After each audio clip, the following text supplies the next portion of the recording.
Vakratunda Mahakaya Suryakoti Samaprabha Nirviganam Kuru Me Deva Sarvakarashu Sarvada.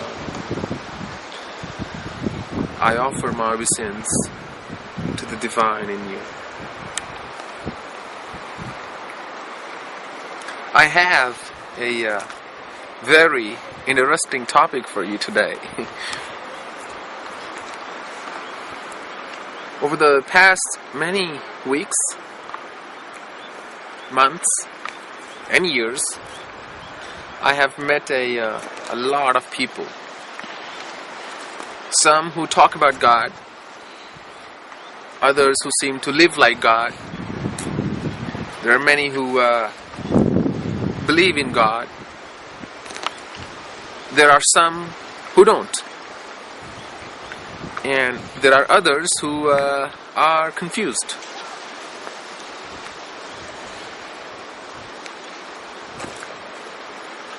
There is a very important question to be asked.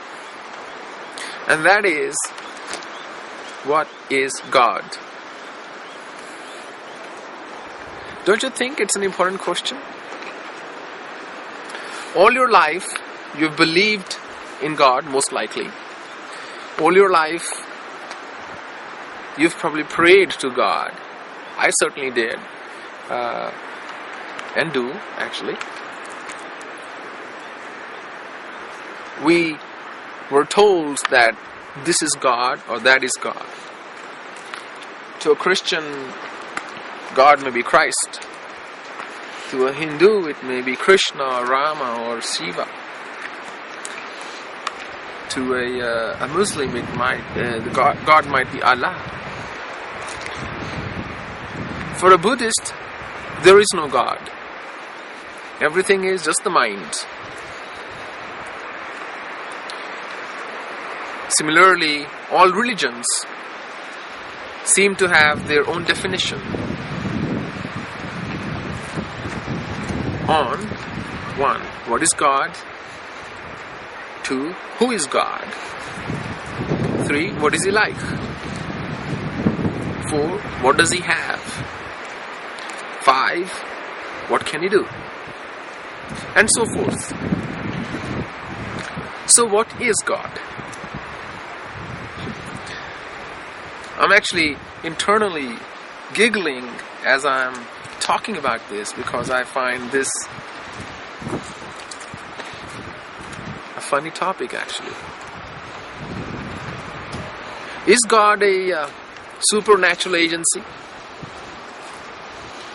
Is God up there somewhere holding His flute? Or is He somewhere up there holding His disc, chakra? Is God a she? Or is God a he? Some scriptures claim that God has no form and He has no attributes. That He is formless and beyond attributes. There are others who say God has a form and He is like that or she is like that. There is a goddess. She is the empress. She is the creatress. But some say, no, there is a God. Well, don't you think it's all very confusing? Who to believe? Who's telling the truth? One religion? The other religion? Or within the same religion, one sect or the other sect? Who is actually telling the truth?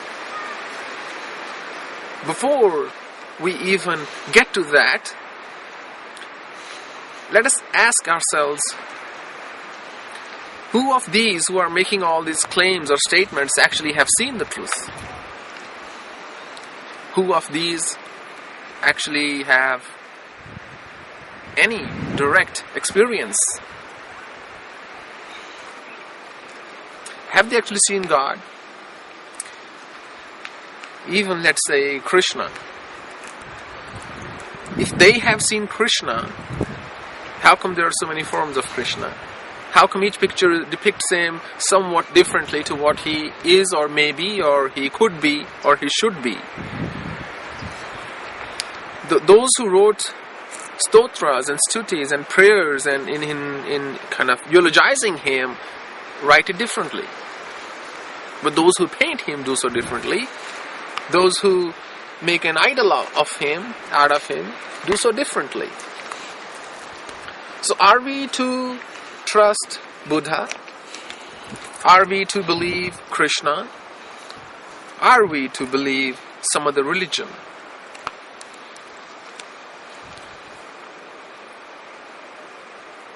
The concept of God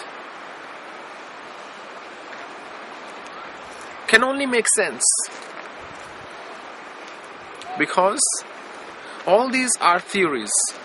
These are theories based on certain criteria. These are theories based on a certain set of assumptions. So all these are mere theories. But God is beyond theory, right? Imagine I give you a rose to smell. Imagine you smell that rose and you step out and you go outside and you meet a group of people who have never seen a rose. And you tell them that you just saw something that really blew you away. Something that emitted such divine fragrance that it is impossible for you to explain. First thing, some are going to reject you outright. That you are right. Some may say, oh, we believe you. Out of that same group, there are going to be some who are going to say, please, can you please explain this to us? Just try anyway, what was it like?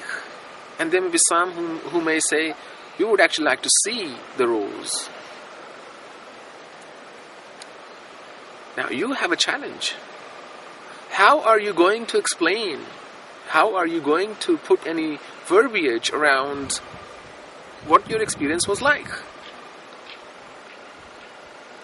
Hard, isn't it? But you've got to do it. For others to believe because they want to grab your experience through the mind. So therefore, you have to put some words around it. They leave you with no option actually. So you sit down and you start explaining. It was like a flower. And some will say, was it like the lotus flower? You'd say, no, it was different. Now, as you keep on putting more words around your experience, they start to form an image in their mind. And they start to form conceptions and perceptions. They may actually even derive pleasure out of it. They may actually even gain something out of it, intellectually. It may start to even make sense to them. They will start to believe every single word you utter. But that does not mean they have experienced the truth. That does not mean that they have actually smelled the rose. That does not mean they have seen the rose. You are the only one who's seen it, but you don't know how to paint. And you're not a poet, and you're not an artist, you're not a writer. Now you have to explain. What I am presenting is merely my theory. Like I say very often, if you like the theory, you can keep it. If you don't like the theory, you can just reject it. So those who actually experienced God did not have the words to explain their experience. Because all the others who don't want to put in the effort, or who did not, or who do not put in the effort, want to grab that experience intellectually, somehow want to know everything through the mind. They want to read about God and feel that they know God. Does God have a form? Like I was saying earlier, so who is God and what is God? Is God one? Or are there many gods? Well, Vedas say He is one without second. If that is the case, well, clearly there is only one God. To my knowledge, all religions state there is only one God. And is God omniscient, omnipresent, omnipotent? Or is He the product of your belief? What I am going to tell you on this may be something new to you, but that is based on my experience, my direct experience.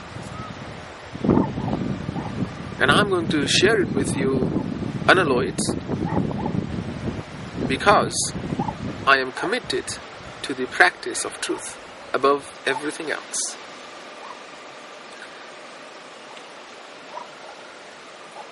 If you believe that God has a form, and you believe it %, you believe it beyond any doubt whatsoever, and your belief turns into faith, then you can be sure that your God is going to have a form. The form of your God is going to manifest before you, before your very eyes. If you believe that God can talk, He is going to hold a communion with you. He's actually going to hold a conversation with you. If you believe that God can touch, He's going to touch you. And you are going to touch Him or her. Why Him or her actually? Because if you believe God is a He, it's a He. If you believe God is a she, your God is going to manifest in the form of a female in front of you. If we read Buddhism, they will simply say, because He is a product of your mind. But I think there is more to it. And that is just a matter of personal opinion, as well as my own experiences. When you believe something with utmost devotion, when you believe something with absolute conviction, when you believe something with a soft heart, your belief is going to come true. This world is a product of your belief. The only difference is the world outside is not a product of only your belief. It is a product of collective consciousness, collective intelligence, collective belief. This world can exist on faith. Why cannot your God? Life can be more beautiful if you believe in Santa Claus. Don't you think? There is more fun in life. It becomes more charming. There is something to look forward to every Christmas then, when you believe the Santa's going to come down, Santa Claus is going to come down and through the chimney and give you gifts. Life is more beautiful when you believe in God. You have someone to look up to. And you have someone to look into. You have someone who loves you unconditionally. You have someone who only thinks about your welfare. Isn't life more beautiful that way? Einstein, the great scientist, once said that there are only two ways to lead your life. First, everything is a miracle. Second, as if nothing is a miracle. What a profound quote. There's a planet called Earth. It is suspended in the cosmos, in the space. It is revolving at absolutely breakneck speeds. And it is rotating. There is no string that is holding it. It is holding itself. And has been doing so for millions of years. Personally, I think what a miracle. There may be any explanation for it, but it still, in my mind, is a miracle. If you believe there is no God is ever going to manifest before you. If you believe that God is only of such and such form, that's what you're going to see. If you believe God has no form, your deity, your God, is never going to manifest His form before your eyes. You worship a goddess, the cosmic mother, the divine mother, well, she's going to come before you. And that is the basis of all penance. That is the basis of all tapas, all sadhana. And the basis is that you start to believe something and you set your mind to it with supreme concentration and devotional sentiment. You are going to experience the form of your God. If God means trance, if God means samadhi, well, then that's how your God is going to be for you. If you don't believe in heaven or hell, there is going to be no heaven or hell for you. But if you believe in the existence of heaven or hell, you can be sure of finding one day. In the village, it's believed almost unanimously that there are lower forms of energies they call devis who can harm an individual. And a lot of the times villagers come to me and tell me that so and so person is affected by some energy, some devi. The person affected is not even there. A lot of the times, the person who's actually affected does not come, but his kith and kin, his family members, or his friends or her friends would come and approach me and ask me this question. Because they are firmly established in the faith of such possibilities,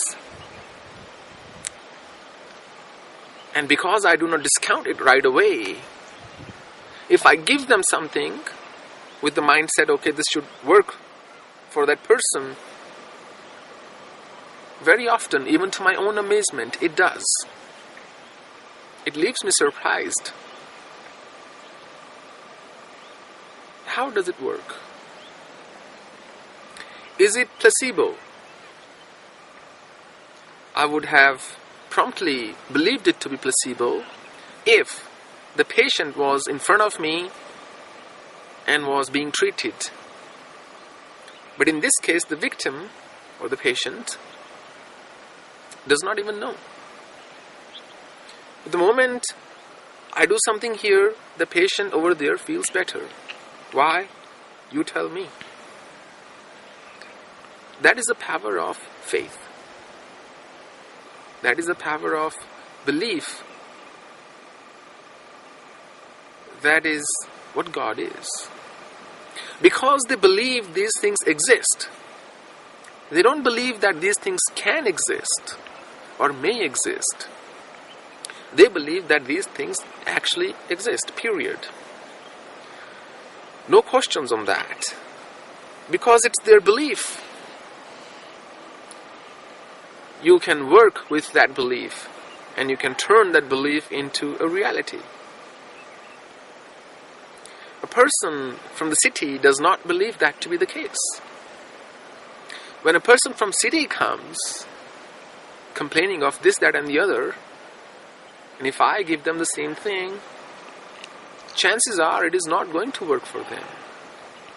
Why? Because they don't believe these things exist. And because both parties, the believer and the non-believer, are firmly established in their faith, it becomes their truth. It becomes their reality. And that's a subtle point, don't you think?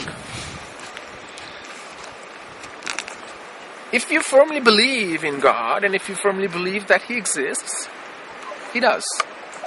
If you don't, He doesn't. If your God is Vishnu and you seek His refuge, well, He's the one who's going to come to rescue you one day. There is no right or wrong belief. There is no right or wrong theory. There is no one or two or many or none God. It's what you believe. You are a product of your belief, of your will, that prompts you to do the karma accordingly, adding to your being a final product. So, which belief should you adopt? Honestly, it's a rubbish question actually.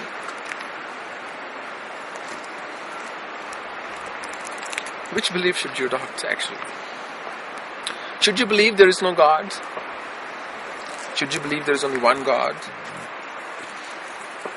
Should you believe that the one God you are thinking one is, he has or she has a certain form? Or should you believe that there are many gods? Well, you know what? It does not matter what you believe. Just make sure that whatever it is that you believe it with full conviction.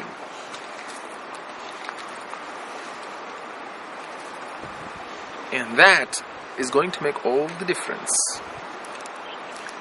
It is only after you're firmly established, situated in your belief, in your faith, that you can start surrendering. Until you have any doubt about your own belief, it is not possible to surrender. And until you're able to surrender,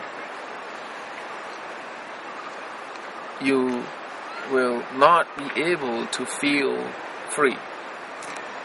And you will not be able to feel how a devotee can feel or devotee should feel. That is from the point of view of bhakti.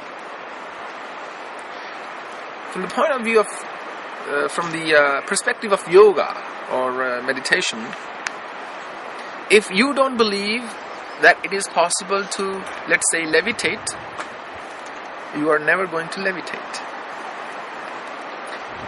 If you don't believe it is possible to achieve that trance, that many exegetical texts talk about, you are never going to experience that trance. So the basis of all sadhana is belief. And when belief is taken to the next level, it becomes faith. And faith automatically has devotion, dedication, conviction as its ingredients. So all I'm suggesting and all I'm saying is, you pick a philosophy that makes sense to you. You pick a theory that you feel comfortable with and put it to practice, like yesterday. When you put it to practice, you are going to start experiencing your own truth. But you must not stop at the first experience, and you must not stop at the second experience or the third experience. You must be in a position to replicate your experience. Otherwise, it becomes what I call a fleeting experience, which is of very little use, if any. It is when you can replicate your experience that you will be able to document, understand, or comprehend the science behind your own experience. So if you believe in reincarnation, you're going to have a rebirth. If you don't believe in reincarnation, my take on this is, I have no direct proof to substantiate it though, but my take on this is, you're not going to be reborn.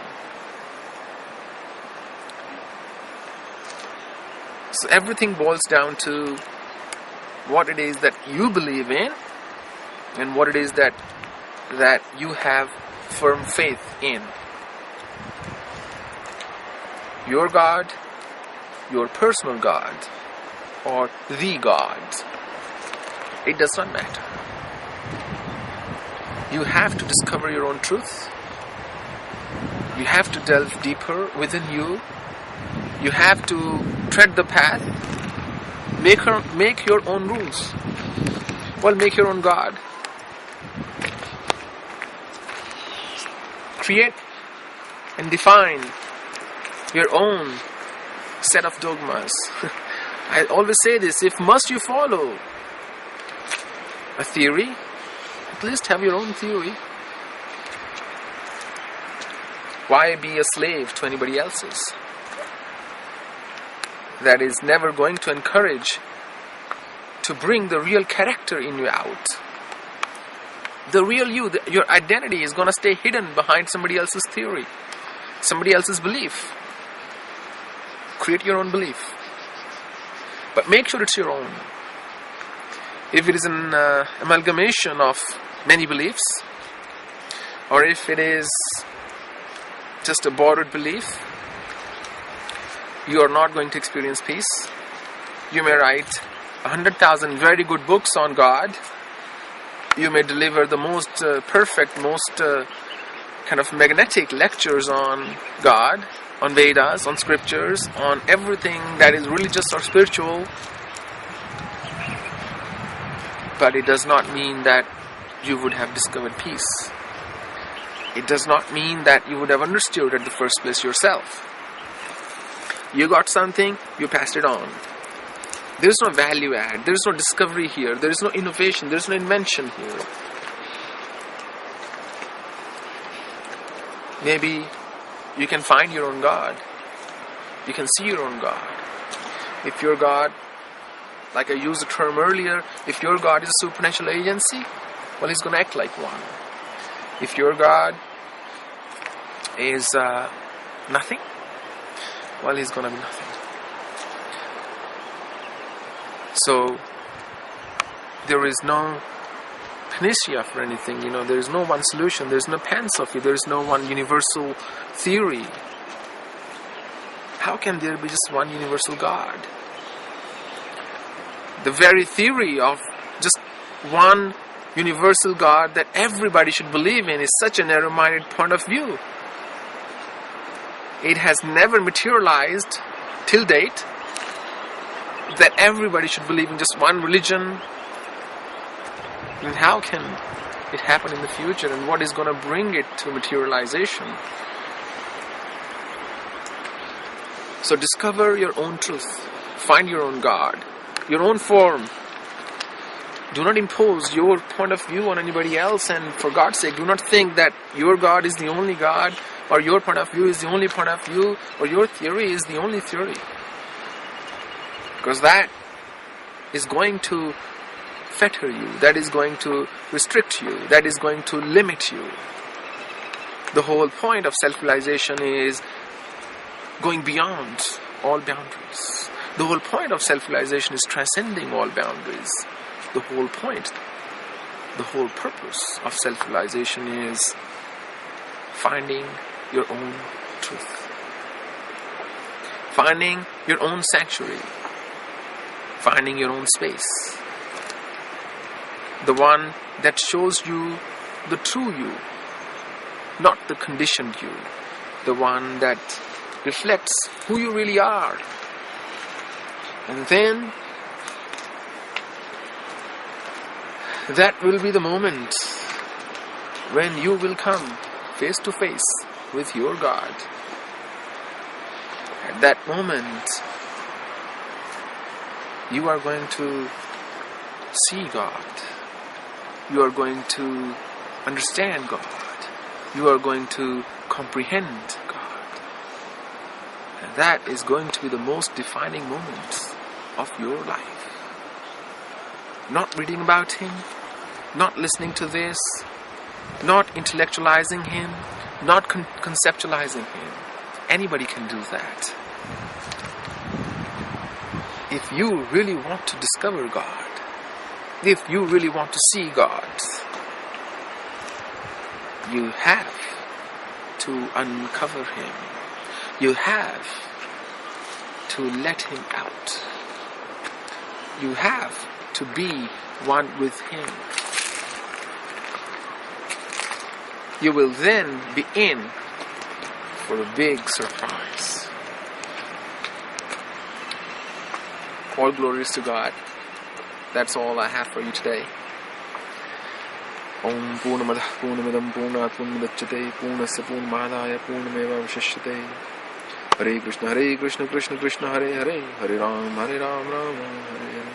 Hari Om Tat Sat Hari Om Tat Sat Hari Om Tat Sat.